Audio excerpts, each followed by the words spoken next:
नमस्कार दोस्तों।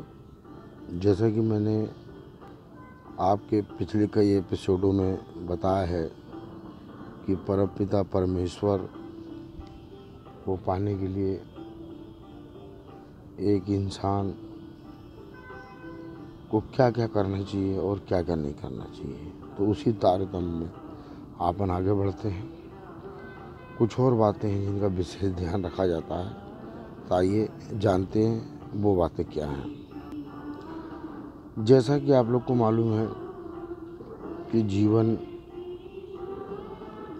या कोई भी ऐसी चीज़ बिना दो चीज़ों के नहीं चलती।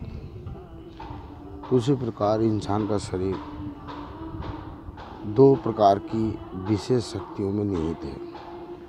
एक है अच्छाई और एक है बुराई। अमूमन हम लोग जो है यही गलती करते हैं कि सिर्फ अच्छाई धारण करना चाहते हैं और बुराई के दूसरे पहियों को सोचते हैं कि हमेशा के लिए काट के फेंक दिया जाए। तो आप लोग स्वयं सोचो, ये दो टांग वाला आदमी, ये दो टांग वाला इंसान, उसका तो पूरा बैलेंस ही गड़बड़ हो जाएगा। वो साइकिल या वो मोटरसाइकिल या ये जीवन कैसे चलेगा। तो इसलिए क्या है कि कभी ये भूल मत करना कि परमपिता परमेश्वर की राह में अगर आप चल रहे हो तो आप ये सोचो कि बुराई को काट के फेंक दें और अच्छाई रख के चलें। हाँ, चलेगी दोनों संग, बिना इसके तो ना हरी मिलेंगे और ना आप चल पाओगे। बस ये है कि जिस प्रकार हमारी गाड़ी के पहिए का टायर ट्यूब खराब हो जाता है या पंचर हो जाता है तो हम लोग बनवा के चलते हैं आगे, उसी प्रकार बुराइयां आएंगी। उन बुराइयों को, कुछ बुराइयां हैं जिनमें आप सुधार कर सकते हो, कुछ बुराइयों को नज़रअंदाज कर सकते हो और कुछ बुराइयों में दया, कुछ बुराइयों में क्षमा और कुछ बुराइयों को परमेश्वर पर छोड़ देना चाहिए। ऐसा कोई भी प्रश्न, ऐसी कोई भी जिज्ञासा जो परमपिता परमेश्वर को ढूंढने में आपको परम तत्व गुरु की बात में भी समझ में नहीं आए, खुद भी नहीं समझ में आए, ऐसी बातों को परमेश्वर के चरणों में छोड़ते हुए धीरे धारण कर लेना चाहिए। उसका रिजल्ट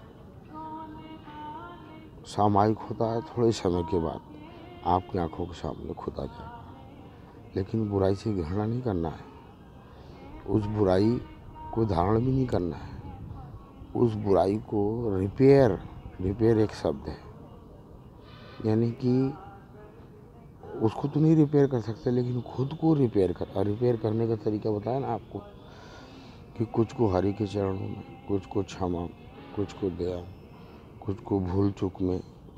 ये है बुराइयों का रिपेयर।